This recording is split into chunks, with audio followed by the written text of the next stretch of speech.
મુંબઈમાં સલમાન ખાનના ઘરની બહાર ફાયરિંગ થયું હતું. પોલીસે આરોપીઓને ઝડપી પાડી વધુ તપાસ હાથ ધરી છે.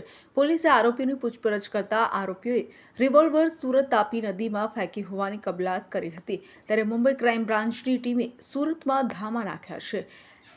એન્કાઉન્ટર સ્પેશિયાલિસ્ટ દયા નાયક પણ ઉપસ્થિત રહ્યા છે. પોલીસે તરવૈયાઓને સાથે રાખી રિવોલ્વરની શોધખોળ હાથ ધરી છે. આરોપીઓએ કેવી રીતે તાપી નદીમાં રિવોલ્વર ફેંકી તે અંગે પણ પોલીસે તપાસ હાથ ધરી છે.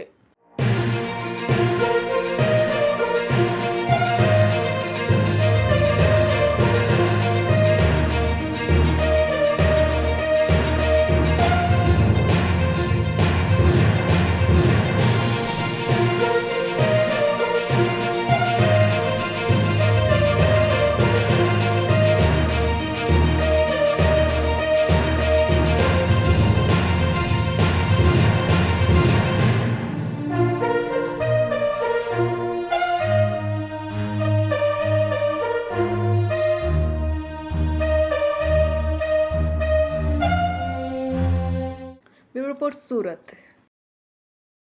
સમાચારોના સતત અપડેટ મેળવવા માટે અમારી ચેનલને સબસ્ક્રાઇબ કરો અને જોડાયેલા રહો ફેસબુક, ઇન્સ્ટાગ્રામ અને ટ્વિટર પર.